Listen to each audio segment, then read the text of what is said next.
रहा था जो सैटेलाइट से इमेजेस उन्होंने दिखाए हैं उसके अंदर टैंक्स भी नजर आ रहे हैं, 12 जो हैं वो लॉन्ग रेंज उसमें तोपें भी नजर आ रही हैं जी, होवित्जर भी नजर आ रहे हैं और 26 किलोमीटर का दावा है और ये जो होवित्जर है इसकी रेंज 30 किलोमीटर है, इफेक्टिव रेंज जिसको कहते हैं। तो इसका क्या मतलब हुआ सर? इसका कि इंडिया इज एन एग्रेसर और इंडियंस जो हैं वो चाइनीज टेरिटरी में दाखिल हुए कि जैसे ही चीन के साथ कुशीदगी हुई है तो इंडिया के जो वज़ीर दिफा हैं वो पहुँचे हैं रूस और बहाना ये था कि वहाँ पे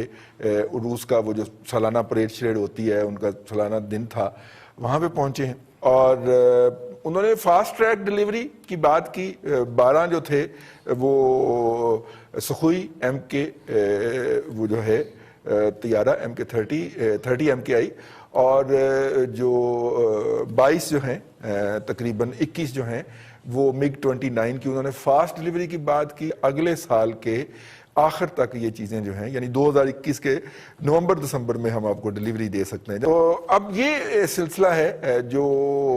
दिफाई मिसाइल दिफाई निज़ाम जो इसराइल से ख़रीदा इंडिया ने, उसके जवाब के अंदर इसके ऊपर बात करेंगे क्योंकि बड़ा इंपॉर्टेंट होगा आइंदा जो लद्दाख का बॉर्डर है उसके हवाले से कि रशिया से क्या पॉलिटिकल सपोर्ट लेके वो वापस आए हैं। ब्रिगेडियर साहब से शुरू कर लेते हैं। ब्रिगेडियर साहब, ये जो भारतीय वज़ीर दिफा का दौरा जो है वहाँ का रूस का, कैसे देखते हैं ओवरऑल इसको? जी बहुत बहुत शुक्रिया रज़ी साहब। भारत में से ओवरऑल सिचुएशन जब आप देखते हैं तो वो चाइना के हिसाब से जो चीज़ें डेवलप हुई उसमें अगर आप एक छोटा सा बड़ा शॉर्ट कमेंट एक चाहें तो वो तो ये है कि वो तो जो नरेंद्र मोदी ने जो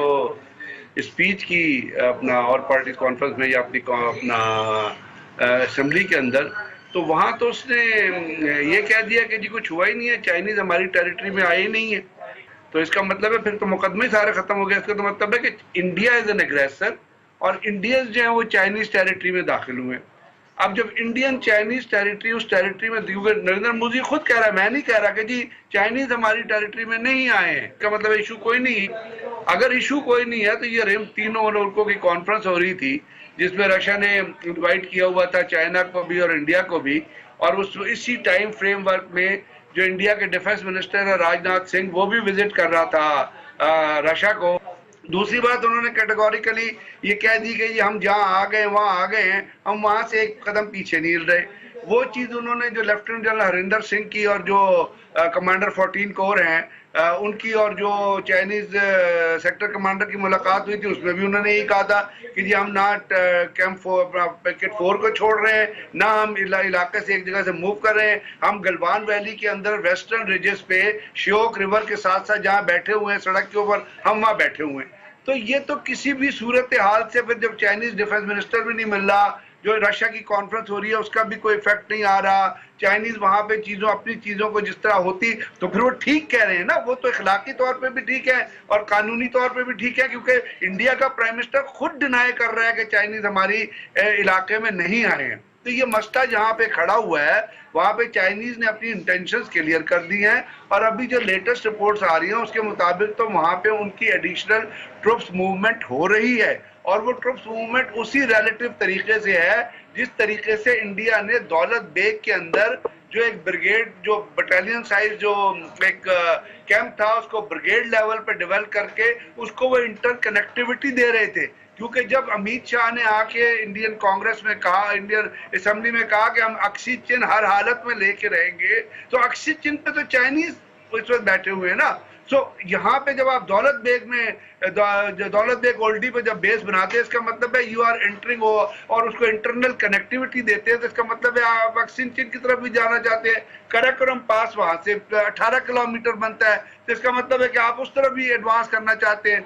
जो आज मैं इंडियन टीवी देख रहा था जो सैटेलाइट से इमेजेस उन्होंने दिखाए हैं उसके अंदर टैंक्स भी नजर आ रहे हैं, 12 जो हैं वो लॉन्ग रेंज उसमें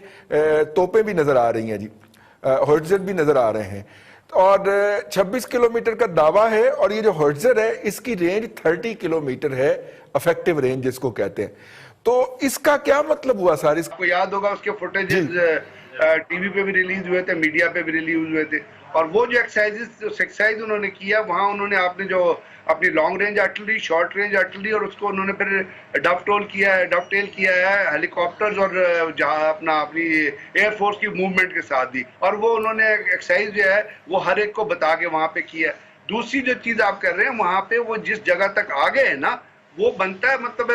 60 اسکوائر کلومیٹر تو چائنیز انڈینز خود کہہ رہے تھے نا، کیونکہ وہاں پہ چائنیز آئے ہیں گلوان ویلی کے نا، گلوان ویلی پہ ان کا بڑا پرانا کلیم ہے، یہ نہیں کہ وہ کوئی ایسی چیز ہے جس کے اندر انہوں نے آ کے وہ جب لائن آف ایکچوئل کنٹرول کی آپ بات کرتے ہیں تو آپ کو یاد ہوگا 1962 میں جس جگہ تک چائنیز آئے تھے وہاں سے وہ ایک پیس ایفرٹ کے طور پہ line of actual control define کرتے ہوئے وہ وہاں سے کوئی 12 کلومیٹر پیچھے چلے گئے تھے جس جگہ آ کے وہ رکے تھے۔ تو اب جب میں تو صرف یہ کہتا ہوں کہ جب نریندر مودی نے ڈینائی کر دیا کہ ہمارے علاقے میں کوئی آیا ہی نہیں ہے تو اس کا مطلب ہے چائنیز اس وقت اپنے علاقے میں بیٹھے ہوئے ہیں، اب انٹینشن ان کی کافی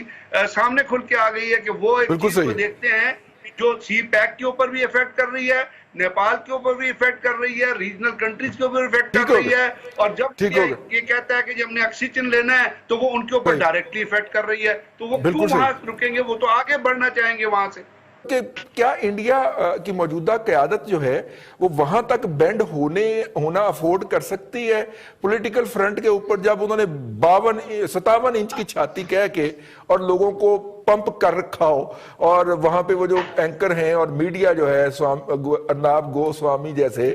وہ انہوں نے دن رات عوام کا دماغ خراب کر رکھا ہو، تو یہ تو سر پولیٹیکل کاسٹ ہی نہیں پڑ جائے گی اس کو، بہت خوفناک قسم کی۔ اب جو اگریشن ہوا انڈیا کی طرف سے ہوا خطے میں بھی، اور ہاں اگر وہ چڑھ رہا ہے تو ہماری طرف، کیونکہ ہماری جو حکمران ہے ماشاءاللہ انہوں نے فال آف ڈھاکہ کے بعد فال آف کشمیر تو قرار دے ہی دیا، اور ہمارے لیے بڑی شرم کی بات ہے۔ اور یہ ڈیبیٹ صرف ہم نہیں کر رہے، یہ پارلیمان کے فلور پر خواجہ سعد رفیق نے بھی یہ بات کی ہے، اور انہوں نے کہا کہ جناب فال آف کشمیر تو ہو چکا ہے اور واقعی ہو چکا ہے، اور ہم صرف اور صرف OIC یا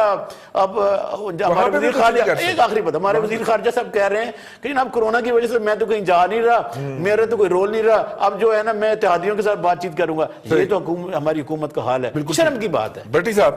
$4 بلین کی فورن ڈائریکٹ انویسٹمنٹ ہے سالانہ،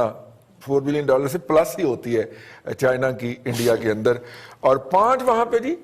جو موبائل فون کے برانڈز ہیں ان میں سے 4 چائنیز ہیں، اور $70 بلین کی تو صرف امپورٹس ہیں، اور وہ امپورٹس میجورٹی انڈیا کی جو انڈسٹری ہے اس کا را مٹیریل ہوتی ہیں، سیمی فنشڈ گڈ منگوا کے انڈیا فنش کرتا ہے۔ تو اب آپ دیکھ لیں اتنے اکنامک انٹرسٹ ہیں چائنیز، کبھی ان کی دیکھ لیں وہ کسی جنگ میں انوالو نہیں ہوئے آج تک، کسی دنیا کی بڑی جنگ میں، 1902 ورلڈ وار کے بعد سے آپ دیکھ لیں آج تک وہ اپنے کسی ہمسائے کے ساتھ لڑے نہیں ہیں،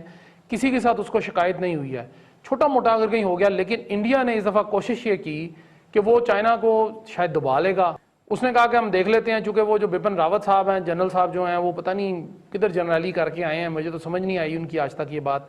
کہ اس طرح کی جنگیں جو ہیں وہ نہیں لڑا کرتے۔ اور دوسری بات رئیس صاحب، جھوٹ کے کبھی پاؤں نہیں ہوتے۔ نریندر مودی صاحب جب سے آئے ہیں وہ جھوٹ پہ جھوٹ بولتے چلے جا رہے ہیں۔ اور تیسری بات یہ ہے کہ پوری دنیا میں رئیس صاحب تبدیلیاں آ گئیں، پاکستان میں نہیں آئی، کوئی بات نہیں، آ جائے گی کبھی نہ کبھی، لیکن دنیا میں جو بلاکس ہوتے ہیں نا، مختلف ممالک اپنے اپنے انٹرسٹ کے اوپر بلاکس بناتے ہیں۔ انڈیا بالکل رشیا کے ساتھ شیر و شکر تھا، امریکہ سے دور تھا، ہم امریکہ کے ساتھ تھے۔ اب ہم امریکہ کے ساتھ ہونے کے باوجود نہیں، چائنا پہلے دن سے ہمارے ساتھ ہے، 1947 سے لے لیں 73 سال اس کو ہو گئے، اس نے کبھی ہمیں اکیلا نہیں چھوڑا۔ تو اس سے اندازہ کر لیں کہ انڈینز کی تیاری اس جنگ کے لیے کتنی ہے، اور اس وقت دنیا کے اندر جو سائیکولوجیکل اور یہ جو دوسری جنگ ہے، کمیونیکیشن کی جنگ ہے، جس میں آگے وہ جیم کر دیتے ہیں۔